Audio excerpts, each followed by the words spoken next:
Rahul Mamkootathil MLA ഇന്ന് പത്തനംതിട്ട അടൂർ നെല്ലിമുകളിലെ വീടിന് പുറത്തേക്ക് ഇറങ്ങിയതേയില്ല.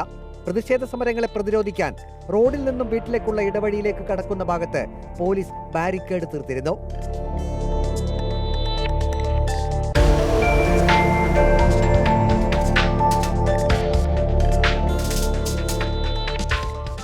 ഇന്നലെ രാത്രി മുതൽ പുലർച്ചെ വരെ വീടിന്റെ പരിസരത്ത് പോലീസിനെ വിന്യസിച്ചിരുന്നു.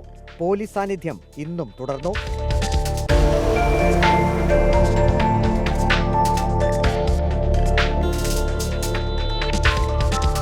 വീട്ടിൽ രാഹുൽ മാങ്കൂട്ടത്തിനൊപ്പം ഏതാനും സുഹൃത്തുക്കൾ മാത്രം. ജില്ലയിലെ പ്രമുഖ കോൺഗ്രസ് നേതാക്കളാരും വീട്ടിലേക്ക് എത്തിയിരുന്നില്ല. ജില്ലയിലെ കോൺഗ്രസ് നേതൃത്വം പൂർണ്ണമായും രാഹുൽ മാങ്കൂട്ടത്തിലിനെ കൈയൊഴിഞ്ഞു.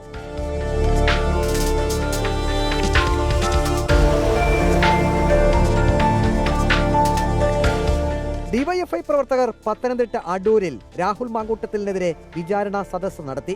ലീഡർ കെ കരുണാകരനെ പരാമർശിച്ചുകൊണ്ടാണ് ഡിവൈഎഫ്ഐ സംസ്ഥാന ട്രഷറർ SR അരുൺ ബാബു രാഹുൽ മാങ്കൂട്ടത്തിനെതിരെ കത്തിക്കയറിയത്. കേരളത്തിലെ കോൺഗ്രസിന്റെ ഈ കാണുന്ന കോൺഗ്രസിനെ ഇന്ന് കാണുന്ന കോൺഗ്രസ് ആക്കി മാറ്റിയതിൽ തന്റെ ജീവിതം സമർപ്പിച്ച കെ കരുണാകരനെ, ആ കരുണാകരന്റെ കുടുംബത്തെ നോക്കി പറഞ്ഞത് പൊളിറ്റിക്കൽ തന്തയുമുണ്ട്, ജനറ്റിക്കൽ തന്തയുമുണ്ട് എന്നാണ്.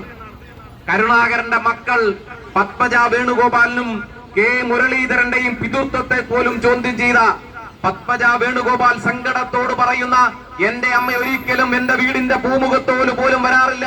അച്ഛൻ കൂട്ടിക്കൊണ്ടുവരുന്ന കോൺഗ്രസ് നേതാക്കന്മാർക്ക് സദ്യയൊരുക്കലാണ്, ഭക്ഷണമൊരുക്കലാണ് എന്റെ അമ്മയുടെ പണി. ഈ കേരളത്തിലെ കോൺഗ്രസ് നേതാക്കന്മാർ, കോൺഗ്രസ് പ്രവർത്തകർ എന്റെ വീട്ടിൽ നിന്ന് ഒരുള ചോറുണ്ണാത്ത ഏത് കോൺഗ്രസുകാരാണ് ഇവിടെ ഉള്ളത്?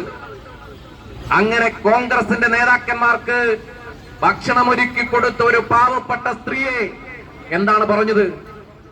രാഹുൽ മാങ്കൂട്ടത്തിനെതിരെയുള്ള പ്രതിഷേധങ്ങൾ അവസാനിക്കാത്ത സാഹചര്യത്തിൽ വീടിന് മുന്നിലെ കാവൽ തുടരാനാണ് പോലീസിന്റെ തീരുമാനം.